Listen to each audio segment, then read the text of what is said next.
And welcome to the National Press Theatre. Bienvenue au Théâtre National de la Presse. We have with us today Mr. Stephen Poloz, Governor of the Bank of Canada, and Mr. Tiff Macklem, Senior Deputy Governor of the Bank. Please turn your cell phones off, gentlemen. Well, thank you very much. Good morning, everybody. Bonjour tout le monde. Tiff and I are pleased to be here with you today to discuss the October Monetary Policy Report, which the bank published this morning. The global economy is expected to expand modestly in 2013, but its near-term dynamic has changed, and the composition of growth is now slightly less favorable for Canada. L'économie américaine est plus faible que prévu, mais à mesure que les difficultés budgétaires vont se dissiper et que le désendettement des ménages sera mené à terme, la croissance devrait s'accélérer en 2014 et 2015. Dans l'ensemble, l'économie mondiale devrait progresser de 2,8% en 2013, puis s'accélérer pour atteindre 3,4% en 2014 et 3,6% en 2015. In Canada, uncertain global and domestic economic conditions are delaying the pickup in exports and business investment. This leaves the level of economic activity lower than what the bank had been expecting. While household spending remains solid, slower growth in household credit and higher mortgage interest rates point to a gradual unwinding of household imbalances. The bank expects that a better balance between domestic and foreign demand will be achieved over time, and that growth will become more self-sustaining. But this will take longer than previously projected. Real GDP growth is projected to increase from 1.6% this year to 2.3% next year and 2.6% in 2015. The bank expects that the economy will return gradually to full production capacity around the end of 2015. L'inflation au Canada est restée basse ces derniers mois. Cela reflète l'importante marge de capacité inutilisée dans l'économie, la concurrence plus vive dans le commerce de détail et d'autres facteurs sectoriels. L'offre excédentaire dans l'économie étant plus grande et plus persistante, l'inflation mesurée par l'IPC global et l'indice de référence devrait retourner plus graduellement à 2% d'ici la fin de 2015 environ. The outlook for inflation is subject to several risks emanating from both the external environment and the domestic economy. As policymakers, it is important that we are not just aware of these risks, but that we also take them on board as we consider the appropriate course for monetary policy. So we've identified two important external risks. First, an upside risk to inflation in Canada that emanates from the external environment is the risk of a more robust economic growth than projected in the advanced economies. Greater global demand would in turn translate into higher exports for Canada and rising commodity prices, which would support higher incomes and spending. A second external risk is a more protracted and difficult euro area recovery. Since Canada's direct trade links to the euro area are limited, the effects would be felt mainly through confidence and financial channels, as well as through indirect trade links. We've also identified three important domestic risks. First, there is a possibility that for a given projection of economic growth for the world, exports could be even weaker than assumed. This is a risk that could materialize if competitiveness challenges were greater than anticipated and would result in an even larger loss of market share. Second, there is a risk on the upside that, as confidence returns, domestic momentum builds faster than expected. Once the recovery in foreign demand becomes more solidly entrenched, and with domestic demand continuing to grow at a moderate pace, business sentiment could improve rapidly. The sequence of stronger exports, rising confidence, and increased investment could result in stronger overall growth. Le troisième risque interne important demeure une correction désordonnée des déséquilibres dans le secteur des ménages. Le ralentissement continu de la croissance des crédits aux ménages et la montée des taux hypothécaires semblent indiquer que ces déséquilibres se résorbent graduellement. Toutefois, des données récentes laissent entrevoir le risque d'un dynamisme renouvelé sur le marché du logement. Although the bank considers the risks around its projected inflation path to be balanced, the fact that inflation has been persistently below target means that downside risks to inflation assume increasing importance.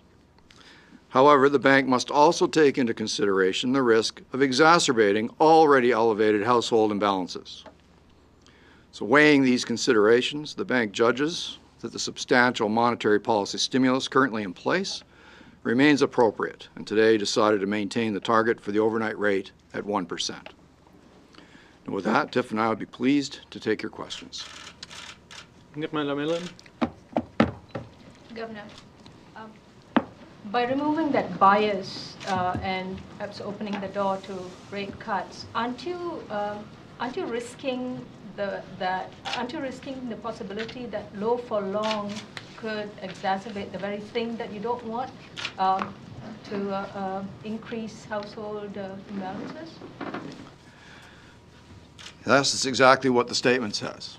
It says that we are concerned with two sets of risks, having put our projection there, that because inflation is already below target, the normal distribution of risks around that profile would include, naturally, the possibility of downside risks to inflation.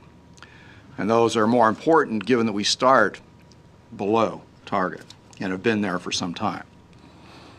But the other side of that would be, if you wish to take out some insurance against those risks, you would be exacting a price. The price would be in the form of increased risk on financial imbalances, financial stability risks that we've highlighted. Those things are numerous. They contain all the things that people talk about low for long. We knew when we were getting into this thing that there would be risks around low for long. We would hope it would not be too long. But that is the nature of the policy question, which is a risk management one, not a simple engineering question. What is the exact point at which we should set policy and to get exactly to our destination? It's the timing of the destination which is the easiest way to think of how that uncertainty manifests itself. What would it take for you to cut rates? Well, the statement is making it clear, I think, that we have balanced the risks that I've just described where we are today. And if we were to receive more data flow, which was negative for that inflation outlook, in other words, the risks on the downside of our inflation path that's projected increased, then we would need to rethink that balance of risks. But we would still be mindful of the already elevated imbalances that we have in the household sector. So we would need to take that full range of, as you call it, low for long risks into account at that time. But that's all to say that policy is dependent on the data flow and how it impacts our outlook for inflation, as it always has been. Randall Palmer. Mr. Poloz, if the risks are balanced of too high inflation versus exacerbated or too high housing or household spending, household imbalances, is the risk then balanced between a rate cut and a rate hike? Well, essentially that's correct, that is offering up a balanced perspective on where we stand today. And so we believe that those risks are balanced as we sit here. We do have a path for inflation, which we think will bring us home around the end of 2015, which is an acceptable path. We have, as outlined 2 years ago when we renewed our inflation targets agreement, that we have a flexible approach to inflation targeting for exactly these reasons. So if the destination is, well, 1 quarter later or 1 quarter sooner that's less important to us than whether or not we've taken the risk of exacerbating some of those household risks, the low for long risks. The bank has, I think, made clear that at some point in the future, however long in the future it is, rates will have to go up or be normalized. So, but are you now, is this a case now of it just not having been credible to keep on talking about that and allowing for the possibility of a rate cut then in the meantime before rates start eventually rising to normality? Well, I think that, I mean, it's important, I think, to bear in mind that the outlook that we create is based on rigorous economic modeling.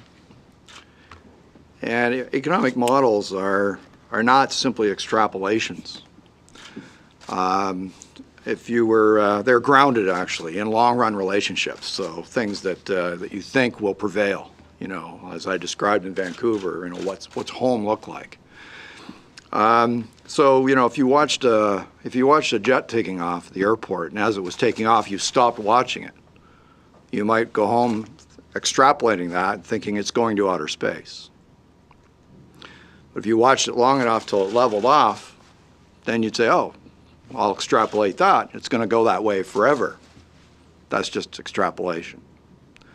But in fact, your model would be, there's only so much fuel. Gravity eventually comes into play. Those are the kinds of things that are embedded in a model, which make sure the long-run relationships reassert themselves. So when we're in a situation like we are today, we have a strong belief that Mother Nature is at work and producing those forces as always happens. We identify them, we can see some of them in the data, so we're encouraged by that. But when are they big enough? When do they catalyze the natural generation of growth that we look for? That's a very hard call to make. So in the meantime, we are there. We still have exactly the description we talked about before, where we're headed. It's just the timing, which has become very clearly later than we originally thought. Greg Quinn. Governor, as recently as the last MPR, there seemed to be a lot of focus paid to the rotation, to investment and exports, and that would lead economic growth. This forecast is quite different. Many private economists had been saying for months as well that it was almost impossible that investment and exports could lead Canadian growth.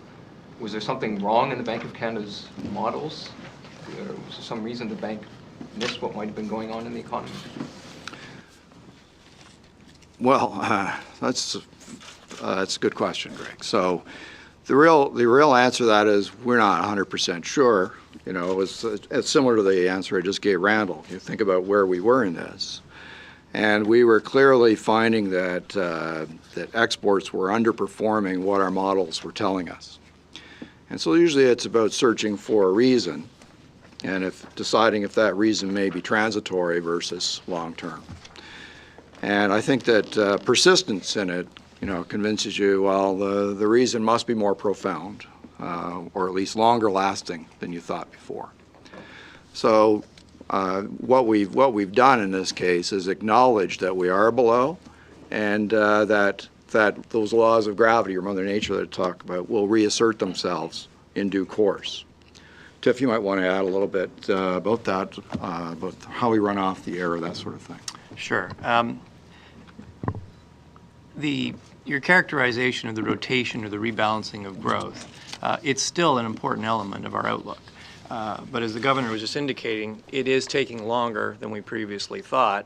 And if you look at actually chart 14, if you've got the report in front of you, it breaks down the different parts of exports. And what you see from that is you can see that sort of the foreign activity, which characterizes the demand for our exports, is growing. It's growing slowly. This is the slowest recovery in the United States since the Great Depression, but it is growing. But what you see is our exports of non-commodities have been basically flat for the last year and a half. So they're not keeping up with that historical relationship. We do think that ultimately that historical relationship will reassert itself. But we've taken a pretty conservative approach in our outlook. We've got export growth this year of 1%, picking up to 3% next year, roughly 5% the year after. So it does occur, but it certainly is occurring later than we previously thought. And as a result, we've got more slack in the economy. That slack's more persistent, and inflation's coming back to target more slowly. Governor, you may have seen that Minister Flaherty has said several times in the last week that he's not a fan of quantitative easing or fiscal easing or of printing money. But the Bank of Canada in the financial crisis laid out a platform of options, including, I believe, some things called credit easing or perhaps something that would look like quantitative easing. Is there some fundamental disagreement lurking in the background of what the Bank of Canada should do if it ever came to the point where you might have to contemplate something like quantitative or easing? No, I don't think so. I think we all agree we do not want to be finding ourselves in a situation where something like quantitative easing is the last remaining option. We did lay out back during the crisis the sorts of situation in which we would start rummaging in the toolkit for those kinds of things, and at that time it was a fairly theoretical thing. You know, we hadn't seen it done in practice, and now we have. We have a lot more empirical work that's been done on it since, and so I think everybody understands it better today, and so it remains in the toolkit. But our projection is one where we would not be driven into that kind of situation. In fact, much more likely that Mother Nature will bring us much closer to home over that 2 to 3 year horizon. So we're grateful that we didn't find ourselves in that kind of situation. We were at the zero lower bound for a while, and in that we used one of the tools in that toolkit, but not all of them. Richard Madden. Hi, Governor. Hoping you can just sort of tie two things together for me. Your predecessor suggested that rate increases might be tied to lowering unemployment. Things are different in Canada. You make reference to the housing market, so I'm wondering if you can tell me what in your mind is a bigger risk? Is it unemployment, or is it a housing market that could be accelerated or pick up steam now that you're keeping rates steady for the medium term? Well, it would be fair to say we're hoping to have our cake and eat it too. That this forecast would see a gradual continuation of that positive evolution we have seen in housing imbalances or household imbalances more generally. Certainly, that would include leveling off and hopefully a gradual decline in the level of debt to income for the economy as a whole. In terms of its sustainability, it's more a question of vulnerability to future shocks. We think that those imbalances, if left on their own, will gradually unwind. We see lots of very positive behavior, at the ground level. People doing their arithmetic, self-policing, strong underwriting in banks and other mortgage institutions. So, a very positive thing. And so we don't look at it that way. And then on the other side, the unemployment side, we believe that as the gap closes, the output gap as we've identified it, so too will we see improved labor market outturns. We have to watch exactly at the same time we have a evolving demographic through that. So it's difficult to look at just the unemployment rate as some magic metric. It just isn't. So we do look at a wide range there and look at how participation rates are evolving at various age groups, how the demographics actually change, because those participation rates change almost automatically along the age curve, and so on. So we are hopeful that all those indicators are improving through that piece, and that indeed part of the reason why it takes so long is because there are those other things that need to work themselves out. That's part of what I described in Vancouver as the endogenous supply process of the economy that as you close your output gap, investment builds new capacity. New firm creation creates brand new jobs out of thin air, and that really puts a good dent into those metrics. If there's a shock that throws that off course, then that's a new conversation. But right now, we've put our best judgment on paper. And just speaking of shocks, just in your report, I'm just going to quote it. You talk about continuing your rate. Right. It says, if the market strengthens further, it could increase the risk of a correction in house prices down the road. Yeah. So how much of a risk do you anticipate that could trigger, specifically in the condo markets in Toronto and Vancouver? Well, we don't normally make forecasts or judgments about specific markets. It would be highly unusual. I mean, we're very preoccupied with the macro picture. And it's true that we have, across the country, pockets of unusual strength in the housing market. And I say unusual in the sense it's different from the average, but there may be very good fundamental reasons for it. There could be a sizable portion of net migration into Canada goes to Toronto, so there's a solid market for the condos. We know that there's strong income growth coming from strong oil prices in terms of trade shock, and that will give you strong housing markets in areas of the country that produce energy, for example. Those kinds of things are just a natural equilibration mechanism. So we do, though, we acknowledge that we have gone through this piece. One of the things that really helped us not have a major downturn was growth, extra growth in the housing market, cars and other things, but the consumer did the heavy lifting. And so part of that is a bit of a risk that it gets overdone or the prices get a little higher than fundamentals would suggest.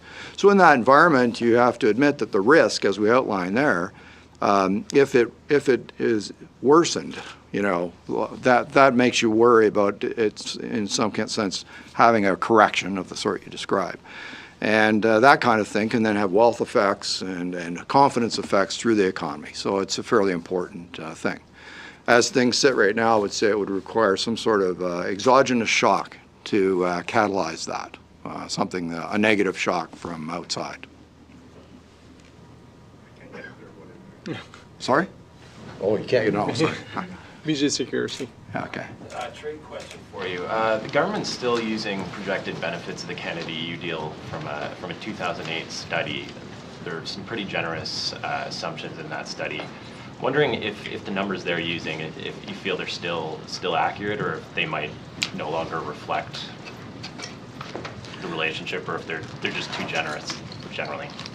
Well, I haven't studied those numbers in detail. I did look at it back then, and I would think that because those are fairly deep structural parameters that are being analyzed, that should be about as reliable as you could get, because what we've lived through since 2008 would for sure not be a basis for such a structural question. So I would go into that with a pretty strong faith that there will be good benefits from that, but to put decimal points around them, I'm not in a position to do that or to question that method. I remember that study at the time was a very, very good quality study.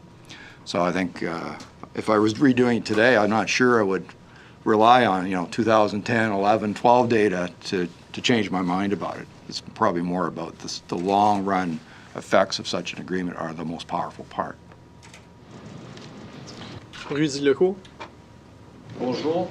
Bonjour. Vous affirmez que désormais votre position est neutre, il n'y a pas de biais pour une hausse comme c'était le cas depuis 1 an et demi, mais il en demeure pas moins que vous avez beaucoup moins d'espace pour diminuer le taux que vous en avez pour l'augmenter. Est-ce que ça va vous prendre un risque proportionnellement plus élevé à la baisse pour diminuer le taux que ça n'en prendrait un pour l'augmenter? Bien, c'est certain qu'il y a moins d'espace pour diminuer les taux d'intérêt en ce moment. C'est exactement pourquoi nous avons une cible pour l'inflation de 2%. Ça donne au moyen assez d'espace, une marge de manœuvre pour la politique monétaire, pour les chocs normal, c'est-à-dire. Mais c'est évident que durant les années 2008-2009, nous avons vu un choc plus grand que l'expérience historique. Et c'est pourquoi, dans quelques pays, nous avons vu l'usage de d'autres actions de politique monétaire. Mais en même temps, nous avons vu aussi les politiques complémentaires au niveau fiscal. Alors, c'est un outcome, c'est une situation où il y a beaucoup de politique plus générale, pas seulement de politique monétaire. Julian Beltram? Good morning, Governor. It's clear to me, or it seems to be from the analysts I talked to, that it's clearer when the Bank of Canada would be compelled to raise interest rates when the output gap closes and so on and so forth, and inflation starts heading towards 2%. But I'm not certain at what point, or can you give us some insight as to at what point, what would need to happen for you to consider dropping the interest rate from the 1%? Well, you will have noticed that we've made a good effort to inject more measures of uncertainty into our discussion of the projection in this MPR. And that's, as I was alluding to before, because we see policy not as some sort of exercise in engineering, okay, which, narrowly interpreted, you could say, well, if this happens, then this is what we will do. And that's exact. And that's often the way people seem to think of it. But that would require an incredible amount of faith in your projection and in your models. So try to convey to you that there's a lot of uncertainty around the key things that one must know in order to make those decisions. And so it really changes the policy formulation process from one of engineering to one of risk management. So what are the risks on this side? What are the risks on that side? So what's the balance point, or what gives you a place where you can be prepared for what might happen, as opposed to having the needle point accuracy? And so there really isn't a pinpoint answer to your question, which is, okay, what would it take? What threshold would need to cross, or what sort of thing would have to happen for you to change your mind about that balance? It would need to go into the mix, and of course, all these risks evolve. So the downside risks, potential downside risks on inflation could look quite different 3 months from now. The risks around the household imbalances, if they continue to evolve as they have, could look quite different than they do now. We just can't know that for sure. And so it is a matter of judgment of finding that space. So I can't give you a formula. I can't retranslate the thing back into a more like an engineering problem. It just isn't one. So we're trying to be totally transparent and honest about that. And I hope you'll be persuaded that, we're never going to tell you exactly what it takes, because that's just an answer we don't have. On the export front, as the MPR points out, exports have underperformed what would normally have been expected given the demand in the world, which is weak. Is the problem the dollar? Are non-commodity exporters challenged by the dollar and cannot compete at the dollar at this rate? Well, that's a hard question to answer. I think my sense from having spoken to exporters myself on a regular basis during this crisis period and afterwards, is that it's not the main thing for them. The main thing was they lost a lot of sales during the downturn. So their biggest market, the U.S., slowed down very dramatically. So many of them then worked harder to expand markets in other places that they hadn't invested in before. So we see good signs of diversification of export markets as a result of this, almost by necessity, if you like. The fact of the matter is that many of those companies were forced to become smaller in the process. And as Tiff mentioned in his speech in the Toronto, it was at the Economic Club, there's something like 9,000 fewer exporting firms now than there were prior to the crisis. That's a pretty big change. It's about 20%. You know, these are crude numbers, so we don't put decimal points around them. But it's obviously there was both downsizing and exit, and so that's one of the things that I look to this the wedge that Tiff was talking about before, which is between what we see in growth terms of foreign demand versus what the non-commodity exports have done. So my guess is that that's more like something that we can catch up to. And we believe will reconverge in growth rate terms. But that some of the losses of market share that we've seen will probably persist, possibly for quite a while. It's going to take some real doing. But that's the story. The story is you invest now in new equipment. When you put in new equipment, your efficiency, you know, the fact that the dollar might be 2 cents more, 2 cents less is not really that important, because you're ready to expand, you buy the brand new stuff, and your costs go down as a result of this. And so your competitiveness is actually an evolving thing all the time. And it's also affected by what's going on with your competitors. So your competitors, you know, maybe you thought your strongest competitor was in China or Thailand or something before, and maybe now it's in Mexico, which is part of NAFTA and so on. So the landscape can change quite a lot. And so, yes, the currency figures into that arithmetic for a company once you've got your plan all made, and then the currency moves, then of course it hits the bottom line almost right away, precisely because everything usually is priced in US dollars, and so it translates back into less or more Canadian dollars when the currency moves after you've got your plan in place and you have your orders. So it does matter. No one will say it doesn't matter. But I think when you've optimized over all that, it's not the most important thing. I'll just add that it's important to remember that, you know, there are some manufacturing firms that have successfully adjusted and are doing very well. So, you know, it'd be good to see more of those. That adjustment's taking a little longer, but there are some great examples of success. And when you look at Canadian firms, when you survey them, it's clear that they are adjusting. They are increasingly diversifying their trade, trading more, exporting more to more rapidly growing economies in Asia, and have plans to expand that further. So this idea that we will get back to the growth the growth of our exports will come back into line with the growth of foreign demand. It's not just a hope. I mean, there are some good reasons on the ground to expect that will happen. Yeah. Last question, Les Whittington. Do you think that, given the lack of traditional recovery since this recession that you just talked about, do you think governments should be rethinking their approach to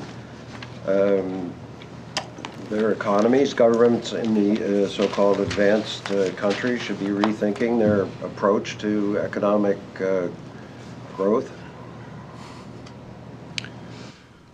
I don't suppose you could be more specific. Well, you have this traditional trade-off between sort of stimulation and restraint, right? Oh, I see. And, yeah. I mean, that seemed to have been a reasonable kind of way of thinking about what to do, or strategies in the past. But obviously we're into different territory here, as you pointed out. So should governments still be going through these same calculations in terms of this old trade-off between restraint and stimulation? Well, I mean, I think to be honest about it, you have to remember this is not a snapshot, but it's actually a really long movie. So when it all started, we might have all thought that, well, if we all get together and do this, this, and this thing is going to be over pretty soon. And I think that's probably too blunt a characterization, but I don't think too many people thought it would be this many years when it all started. So, of course, what happens then is, as I've characterized it before, it was there was a bubble, and it took 7 years to build, so the crater is pretty long. And so we have to be realistic about about that sort of thing. We've been lucky that the crater wasn't a lot deeper, and that's because policy was well done in that, both monetary and fiscal. What I think needs to happen, though, is that Mother Nature needs to do her work, and we need to do policies that help that. Okay, and so that's, I think, what is going on. If there is a rethink, it's putting more emphasis on those kinds of structural policies, which can reduce the limits to growth, encourage growth in a more fundamental, natural way. And meanwhile, governments are continuing to work on rebuilding their balance sheets, just as individuals have been doing. And I think that's a very good thing, because we need to be ready to be able to manage risks in the future. This isn't the last shock we're ever going to see. Hopefully, it's the largest one we'll ever see. So that's to say, I'm trying to make it clear that it's a very complicated question, and so there's no easy thing about, well, maybe you should rethink the balance between restraint and a stimulus. I don't really think so. I think they did a very good job, and no one was really prepared for the length of time that it would take. And now it makes it trickier the longer it takes. But all that considered, it's not going too badly. Thank you. This ends our press conference. Well, thank you all very much.